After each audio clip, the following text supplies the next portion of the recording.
I always thought Emma and I had a good thing going. We met in college, back when life was simpler, and I honestly believed we'd grow old together. We had two beautiful daughters, a nice home, and while our relationship wasn't perfect, it felt stable. At least, that's what I convinced myself. Looking back now, I realize how blind I was. The signs were all there, but I just didn't want to see them. Things started changing about a year ago. Emma had taken a new job, something she was really excited about. It was with this big-shot politician, David. He was the kind of guy who always wore a suit like he was born in one, all charisma and power. I remember her coming home after the first meeting with him, practically glowing. I chalked it up to her enthusiasm for the job. I should have known better. At first, I didn't think much of her coming home late from work or the way she seemed glued to her phone. Work was just busy, I figured. But then little things started to add up. She stopped being affectionate. I don't mean just physically, emotionally too. It was like she was there, but she wasn't. The woman I had married was slowly slipping away, and I couldn't figure out why. One night, after a long day of work, I asked her how things were going at the office. She brushed me off, saying it was fine in that tone that told me not to ask more. Fine. That word haunted me. It was the same answer she gave every time I tried to talk to her. It was always just fine. But it wasn't fine. Something was off, and I could feel it in my gut. Our sex life became non-existent. At first, I thought it was just stress. But soon, I realized she wasn't interested, not at all. She didn't even make excuses anymore. Whenever I tried to bring it up, she'd snap at me or tell me I was imagining things. "Why are you always so paranoid?" she'd ask, her voice dripping with annoyance. It hurt, but I kept brushing it off, telling myself it was just a rough patch. Then, one evening, something happened that I couldn't ignore. It was a Friday, and I came home early, hoping to surprise her. The kids were at their grandparents' for the weekend, so I thought maybe we could have some time together, reconnect. But when I walked into the house, it was dark and Emma wasn't there. I called her, and she didn't pick up. An hour passed, then two. Eventually, she strolled in around 10 p.m., dressed a little too nice for just working late. "Where were you?" I asked, trying to keep my voice steady. "Work," she said flatly, not even bothering to look at me. "Work until 10? On a Friday?" I couldn't hide the disbelief in my voice. "Yeah, work doesn't stop at 5 p.m., Jack," she shot back, her eyes daring me to question her further. "Who works that late?" I pressed. "David does," she said almost smugly. "Some of us have real jobs, you know." There was. The mention of David, her boss, was becoming more frequent, and it was eating at me. I'd never met the guy, but she talked about him like he was some kind of savior. Every other sentence out of her mouth had his name in it. David said this, or David did that. The way she lit up whenever she mentioned him set off alarm bells in my head. But when I tried to dig deeper, she would get defensive or shut me down. "I'm going to bed," she said abruptly, cutting the conversation short. She didn't even wait for me to respond before walking off, leaving me standing there like an idiot. That night, I lay awake for hours, staring at the ceiling, wondering what was happening to us. There was this nagging thought in the back of my head, but I kept pushing it down because I didn't want to face the truth. The turning point came a few weeks later. I was working from home when Emma's phone buzzed on the kitchen counter. She'd left it behind when she rushed off to work. The screen lit up with a message from someone named D. My stomach twisted. I tried to convince myself it was nothing, but curiosity got the better of me. I opened the message, and there it was, a stream of flirty texts, things no married woman should be saying to anyone other than her husband. My hands shook as I scrolled up, finding messages that went way beyond flirting. I couldn't breathe. This wasn't just a bad feeling anymore. It was real. Emma was having an affair. I sat down at the table, staring at her phone, feeling like the ground had been ripped out from under me. How long had this been going on? Did she even care about us anymore? About the kids? About me? The anger that bubbled up inside me was almost unbearable, but I couldn't let it out yet. I needed to think to figure out what to do next. That night, When she came home, I didn't say a word. I pretended like everything was normal, but inside, I was raging. I knew I couldn't just confront her, not yet. I needed proof, something undeniable that would expose everything. I wanted to catch her in the act, to make her see that I wasn't some clueless husband she could walk all over. So, I waited, and I planned. Over the next few days, I couldn't shake the image of those messages from my mind. Every time Emma walked into the room, my skin crawled. It felt like I was living with a stranger. I watched her closely, looking for signs, some clue that might confirm the truth I was struggling to accept. She seemed unbothered, almost carefree, as if she had no idea what I had uncovered. That only made it worse. I'd lie in bed at night, barely sleeping, just watching her next to me, wondering how long she had been lying to my face. It ate away at me. I wanted to confront her, scream at her, ask how she could do this to us, to our family. But I wasn't ready for the fallout. Not yet. Instead, I decided to dig deeper. I needed more than just a few texts. I needed solid proof, something I could confront her with and have no way for her to wriggle out of it. So, one night, while she was taking a shower, I grabbed her phone again. This time, I went further, searching through her emails, photos, anything I could find. My heart pounded in my chest as I scrolled through weeks, maybe months, of secret conversations with David. It was worse than I thought. They had been meeting up in secret. Hotel rooms. Late nights in his office. There were pictures. Nothing explicit, but enough to make my blood boil. There were messages about how she was tired of living in our small, mediocre life, and how David offered her something more. More what? More lies? More betrayal? My hands were shaking as I read it all, but I couldn't stop. The more I saw, the more I realized that this wasn't just some fling. She was planning something bigger. One message stood out. Soon, we'll have everything we deserve. She had sent it just 2 days ago. I sat there, staring at those words, trying to make sense of what she meant. What did they deserve? I scrolled back through the conversation and pieced together what was happening. Emma wasn't just having an affair. She was planning to leave me. And not just leave me, but take the kids, the house, and whatever else she could get her hands on. David was powerful, and from what I gathered, he had the resources to back her up. She was betting on him, believing he could give her a better life, and she was ready to walk out on our family to make that happen. My heart pounded in my chest as the realization sank in. She wasn't just cheating. She was plotting her escape. That's when the anger shifted. It wasn't just about the betrayal anymore. It was about revenge. If she thought she could just walk out of my life, take everything I had built with her, and start fresh with him, she had another thing coming. I didn't sleep that night. Instead, I sat up planning. I wasn't going to let her get away with this. Not without consequences. The next day, I took the first step.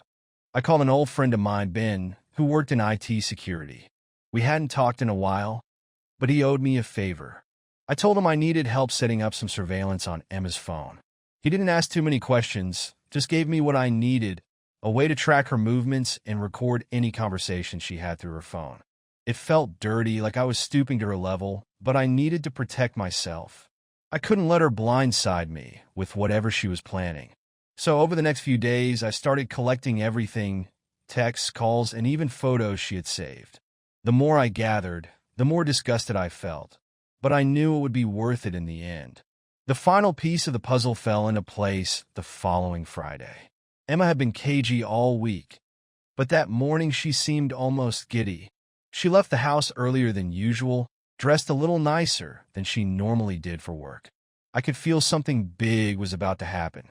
So, after she left, I checked the tracking app Ben had set up. It didn't take long to see where she was headed, a hotel downtown. My heart pounded in my chest as I grabbed my keys and drove out there. I wasn't going to just sit at home and wait anymore. I needed to see it with my own eyes. When I pulled into the hotel parking lot, her car was already there, parked next to a sleek black Mercedes. That had to be his, David's. I waited, heart racing, palms sweating. I wasn't sure what I was going to do if I saw them. Part of me wanted to storm in there and tear the whole place apart, but the other part of me knew I had to stay calm. I needed to stay in control.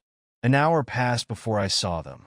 Emma walked out first, smiling, her arm looped through David's. They looked like a couple of teenagers sneaking out of class, not a man and woman tearing apart two families. I snapped a couple of pictures, my hands shaking as I did. It was all the proof I needed, but I wasn't going to stop there. I followed them. I know it sounds crazy, but I wasn't thinking rationally anymore. I just needed to see what they were doing, how far this had gone. They went to lunch at some fancy restaurant across town, laughing, whispering, completely oblivious to the world around them. Watching them like that, so carefree, made me sick to my stomach. That's when I decided that this wasn't going to end quietly. No, they were going to feel the consequences of what they had done, but I wasn't going to blow up right then and there. I needed the perfect moment, and it was coming soon. By the time the weekend rolled around, I had enough evidence to blow everything wide open. Emma had no idea what was coming, and honestly, that was the only thing that kept me sane. Every time she smiled at me, every time she pretended like everything was normal between us, I felt this dark satisfaction knowing that soon enough, her entire world would collapse. But I wasn't ready to pull the trigger just yet. I wanted her to feel safe, to keep thinking she had control. I wanted her to believe she was still the one playing the game. So I stayed quiet, biding my time, letting her dig herself deeper into the mess she and David had created. It wasn't just about their affair anymore. It was about how far they were willing to go to screw me over. Saturday morning, she woke up early, smiling, dressed in a tight black dress that was way too fancy for just a casual day at work. She didn't even try to hide her excitement anymore. "I'm heading out for a little while," she said, casually sipping her coffee like she was heading to a yoga class. "David's got this big corporate event tomorrow night. We're doing some final prep." I nodded, pretending not to care. "Need any help with the kids?" She waved me off. "No, they're going to my mom's tonight. I'll be busy all weekend." That was the thing with Emma. She never missed a beat when it came to making sure her lies were perfectly wrapped up in a bow. She thought she had it all figured out. "Okay," I said, not pushing it further. I could see she was in a rush, her eyes darting to her phone, probably waiting for a message from David. As soon as she left, I sat down at the kitchen table, staring at my coffee, trying to get a grip on what I was about to do. Part of me wondered how it all came to this. 15 years of marriage, 2 kids, a house we built together. And now it was all unraveling in my hands. But this wasn't just about saving myself anymore. It was about making sure she didn't walk away unscathed. And neither would he. By Sunday afternoon, I had everything in place. Emma had barely been home the entire weekend, except to grab a few things here and there, always rushing off, always checking her phone. I didn't need to ask where she was going. I already knew. But I played along, smiling, pretending to be the clueless husband, which in hindsight, I had been for far too long. That evening, as I dropped the kids off at her mom's, I caught myself wondering if this was the last time I'd ever see our family together. I knew that after tonight, nothing would be the same. I kissed Sarah and Lily goodbye, telling them I'd pick them up in the morning. They smiled and waved, oblivious to the storm that was about to hit. And I was thankful for that. They didn't need to know just yet, but they would soon enough. As I drove back home, I checked the time. The event Emma had been prepping for all weekend was about to start in a couple of hours. David was throwing a lavish party at his company headquarters, a big networking gala where the city's most powerful businessmen and politicians would gather to rub elbows and talk deals. It was his moment to shine, to show off his influence. And Emma? She was a star player, making it all happen behind the scenes. How poetic, I thought, that she had no idea her entire world was about to crumble in front of those very same people. I arrived at the gala a little late, slipping in among the crowd. The venue was packed. Everyone dressed to impress, champagne glasses clinking, the usual schmoozing you'd expect at an event like this. I spotted Emma near the entrance, talking to some board members, her smile wide and fake, like she was born for this. And David? He stood at the center of it all, shaking hands, laughing, commanding the room like he owned it. The sight of them together turned my stomach. I kept my distance, waiting. I wasn't going to confront them just yet. No, I had something better in mind. I made my way through the crowd, up to the control room where the event's audio-visual team was stationed. It didn't take much convincing to get them to let me take a quick look at the equipment. After all, I was just a concerned husband who wanted to check on his wife's hard work. They didn't think twice when I slipped a USB drive into the system and uploaded the audio I'd prepared. Just a few more minutes, and the entire room would hear everything. As I stood in the shadows, watching Emma and David from afar, the smugness on their faces was unbearable. They thought they had won. They thought they were untouchable. Little did they know, I was about to flip the entire script. Finally, David stepped up to the podium to give his grand speech. The room quieted down as he cleared his throat, flashing that politician smile he was so famous for. He started talking about the company's success, about all the hard work that had gone into the event, throwing a glance at Emma like she was his queen. The crowd hung on his every word, oblivious to what was about to come. And then it happened. Right in the middle of his speech, the audio cut out. For a second, there was silence.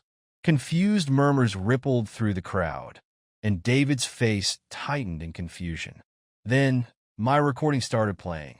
At first, it was just a casual conversation between David and Emma, one of their many flirty exchanges that had taken place over the phone. The crowd's murmurs grew louder as they tried to understand what they were hearing. Then it shifted to something more damning.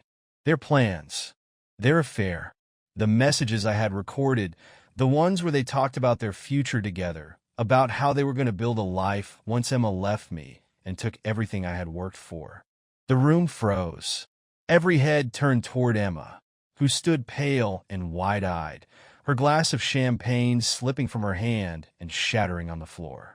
David stood there, frozen, trying to maintain his composure, but it was too late. The damage was done. Their betrayal was laid bare for everyone to see. Whispers erupted through the room, people exchanging shocked glances, some pulling out their phones to record the chaos. Emma looked around, desperate, trying to find an escape, but there was none. David, on the other hand, was already scrambling, muttering something under his breath as he stormed off the stage, his career unraveling right before his eyes. I stood there, watching it all unfold, feeling this strange mixture of satisfaction and sorrow. I had exposed them. I had destroyed them. But as I stood there, watching Emma's life collapse in front of her, I couldn't help but feel a pang of something else, loss. Because despite everything, she had once been my wife. And no matter how much I hated her in that moment, I couldn't erase the years we had shared. But that was over now. The room was buzzing with shock and confusion. David had stormed off, leaving Emma standing there, completely frozen. It was almost surreal to watch. She stood in the center of the storm, her perfectly curated world crashing down around her, and there was nothing she could do about it. I could feel the eyes of the crowd darting back and forth between her and the exit, everyone waiting to see how she'd react. But for the first time since I'd known her, Emma was speechless. I didn't stick around to watch the aftermath. I'd already seen enough. I made my way to the door, slipping out before anyone could notice. The air outside felt cold and sharp, but it was like a breath of relief after being in that suffocating room.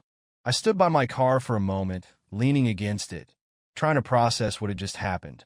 I had done it. I had exposed them both, right in front of the very people they'd been trying to impress. But instead of feeling triumphant, I felt hollow. I'd imagined this moment for weeks, how satisfying it would be to watch their lives crumble. And while it was satisfying, in a way, it didn't feel like the victory I had expected.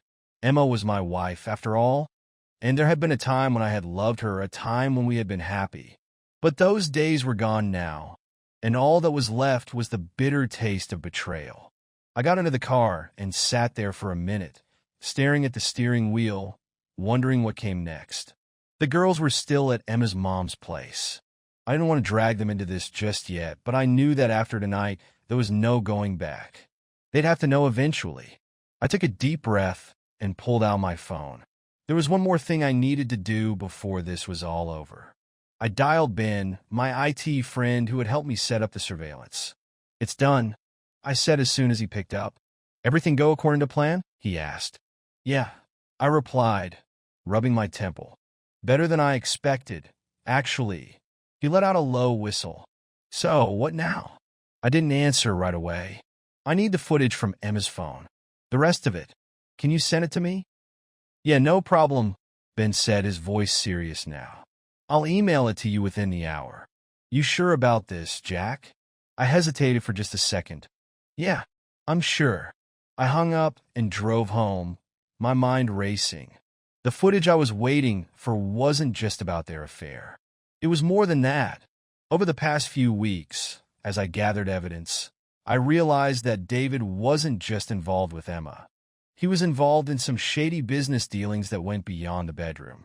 Money laundering, tax evasion, political favors. It was all there, buried in their private conversations. At first, I hadn't planned on using that information, but now it felt like the final nail in the coffin. When I got home, I sat at the kitchen table, waiting for the email. The house felt emptier than usual. Every room, every piece of furniture reminded me of the life Emma and I had built together. I glanced at the photos on the wall, the ones of us on vacation, smiling, happy. It was hard to believe that it had all been real. I wondered how long she had been pretending. My laptop chimed with a new email. I opened it and found the files Ben had sent me. Hours of recorded conversations between Emma and David. I clicked through, skimming for the parts one needed. It didn't take long to find them. The conversations were explicit, discussing bribes, secret deals, and favors that had been traded behind closed doors. This wasn't just an affair anymore. This was corruption at its finest. And I knew exactly what to do with it. The next morning, I called a contact I had at a local news outlet. We had gone to high school together, and while we weren't exactly friends, I knew he'd be interested in what I had. This kind of story could blow the lid off of not just David's career, but his entire political network. Within hours, I was sitting across from him in a small cafe downtown, sliding a USB drive across the table. "What's this?" he asked, raising an eyebrow. "Let's just say it's a career-ending scoop," I replied, sipping my coffee. "For a politician who's been playing dirty for a long time." He looked skeptical at first, but when he plugged the drive into his laptop and started playing the recordings, his eyes widened. "Holy, this is huge." "I know," I said, leaning back in my chair. "And it's all yours." He was silent for a minute, scrolling through the files. "Why are you giving me this?" "Let's just say I have a personal interest," I replied, not giving away too much. "David's been messing with people's lives for a long time, including mine. It's time someone took him down." He nodded slowly. "I'll need to verify this, but if it's legit, this could be front-page news." "You realize this will be the end of him, right?" "That's the idea," I said, standing up. "I trust you'll know how to handle it." I left the cafe without looking back. It was out of my hands now. By the end of the week, the story would break and David's world would collapse. His connections, his money, his influence, it would all be gone. And Emma? Well, she'd be collateral damage. The press would dig into her involvement, and while she might not face jail time, her reputation would be destroyed. She'd lose everything she had schemed for. It was late by the time I picked up the girls from Emma's mom's house. Sarah and Lily were tired, their little faces scrunched up in confusion when I told them they were coming home with me. They asked why their mom wasn't picking them up, and I did my best to keep the answers vague. I wasn't ready to explain everything to them. Not yet. All I told them was that there had been a change of plans and that they'd be staying with me for a while. As I tucked them into bed that night, I sat on the edge of Sarah's bed for a moment, watching her drift off to sleep. I couldn't stop thinking about what was coming next. Tomorrow morning, the article would be published. The entire city would know what kind of man David was. and what kind of woman Emma had become. Our marriage, our life together, it was all going to be laid bare for the world to see. And for the first time since this all began, I felt a strange sense of peace. I was finally free. The next morning, I woke up early, feeling the weight of everything that was about to unfold. I brewed myself a cup of coffee, sat at the kitchen table, and opened my laptop. The story had already gone live. There it was, plastered across the front page of every news outlet in town. Politician David Broughton exposed in shocking scandal. I read through the article, my eyes scanning the lines that confirmed what I already knew. David's career was over. The recordings, the financial documents, the details of every shady deal he'd ever made. They were all laid bare for the world to see. It wasn't just the affair with Emma that was front and center anymore. It was the corruption, the bribery, the dirty money he had used to prop up his image and his career. There were quotes from political figures, legal experts, even his colleagues. Everyone was distancing themselves from him. He was toxic now. I checked my phone. No messages from Emma, no missed calls. But I knew it wouldn't be long before she reached out. Sure enough, less than an hour later, my phone buzzed. It was her. I hesitated for a moment, staring at her name on the screen, before finally picking up. Jack. Her voice was shaky, like she had been crying. Please, can we talk? I didn't answer right away. Part of me had been waiting for this moment, imagining what I would say when she finally called, desperate and broken. But now that it was happening, the anger that had fueled me for weeks wasn't there. All I felt was emptiness. Talk about what, Emma? I said quietly, my voice steady. You've already said everything. There was silence on the other end for a moment. I could hear her breathing, the soft sound of her trying to hold back tears. I didn't know it would go this far, she whispered. I didn't. Didn't what? I cut her off, my voice hardening. Didn't know that screwing your boss and helping him ruin people's lives might have consequences? Or didn't care? Jack, please. She choked out. I never meant for any of this to happen. I was confused. I made a mistake, but we can fix this. We can still fix us. I couldn't believe what I was hearing. She still thought there was something to save after everything that had happened. After the lies, the betrayal, the destruction. I let out a bitter laugh. Fix us, I said, shaking my head. Emma, there's no us left. You destroyed that a long time ago. She started sobbing on the other end of the line. I wanted to feel something, satisfaction, anger, maybe even pity, but I didn't. All I felt was exhaustion. I was done. There was no going back. I'd already made my peace with that. What do you want me to say? I asked, my voice softer now, but still cold. That I forgive you? That everything will be okay? It won't.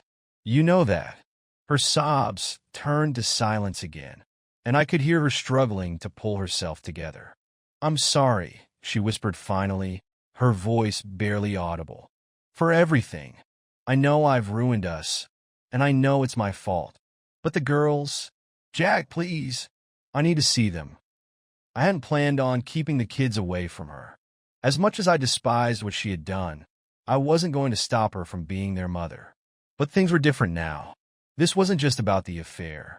Her involvement with David, his shady deals, his corruption, it wasn't something I could ignore anymore. I had to protect the girls. They'll see you, I said after a long pause. But not right now. They don't know anything yet, Emma. I'm not going to drag them into this mess. I'll tell them when the time is right. When, she asked, her voice trembling. When can I see them? When the dust settles, I said firmly. And only if you're not bringing any of this around them. There was another long silence before she spoke again, her voice small and broken. Okay. I hung up the phone, feeling a strange sense of finality. This was it, the end of us. The day passed slowly. I spent it with the girls, keeping things as normal as possible. We played board games, watched movies, and for a few hours, I let myself forget about everything that was going on outside our little world. But every time I looked at them, I felt the weight of what I was about to tell them. They deserved to know the truth, But how do you explain something like this to your kids? How do you tell them that the family they've known is never going to be the same again? That evening, after dinner, I sat them down. Sarah, my oldest, sensed that something was off. She looked up at me with those big, curious eyes, waiting for me to say something. Dad, is something wrong? She asked. I nodded, taking a deep breath.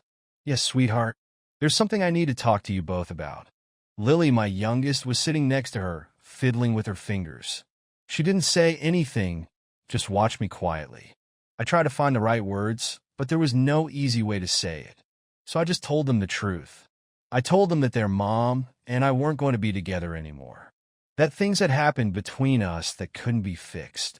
I didn't mention the affair or the scandal. I wasn't going to burden them with that. All I told them was that we had grown apart and that it wasn't their fault. Sarah's face crumpled, tears filling her eyes. Is it because of us? Did we do something wrong? My heart broke. No, Sarah, you didn't do anything wrong. This has nothing to do with you or your sister. We both love you more than anything in the world. Lily started crying too, her little body shaking as she leaned into me. I pulled them both close, holding them as they sobbed into my chest, feeling like the worst father in the world for putting them through this. But I knew it was the right thing. They needed to know, and they needed to hear it from me. After what felt like an eternity, they finally fell asleep, curled up on either side of me. I stayed there, sitting with them, watching their faces, feeling the weight of what had just happened sink in. There was no turning back now. We were a broken family, and no amount of pretending could change that. The next morning, I filed for divorce. The process was slow and painful. Emma tried to fight it at first, begging me to reconsider. But as the media frenzy around David's scandal grew, she became more and more withdrawn. The last time we spoke in person, she looked like a shell of the woman I had once known. Whatever dreams she had of a life with David had vanished. He was facing charges, his career in shambles, and Emma had been dragged through the mud along with him. The divorce was finalized a few months later. I got full custody of the girls, and Emma moved out of the house. She still saw them on weekends, but the relationship between her and the kids was strained. They didn't understand what had happened. They were too young to fully grasp the gravity of it all. But they knew something had changed, something fundamental. And as much as I tried to shield them from the worst of it, they could feel the cracks. As for me, I moved on, slowly. It wasn't easy. The anger, the betrayal, it stayed with me for a long time. But eventually, I found a way to live with it. I focused on the girls, on rebuilding our lives, on creating something new out of the ashes of what had been. I never heard from David again. Word was, he had fled the country to avoid prosecution. Emma tried to piece her life back together, but things were never the same for her. She lost her job, her reputation, and the life she had tried so hard to build with him. In the end, all that was left for her was the wreckage of what she had chosen. And as for me, I finally found peace.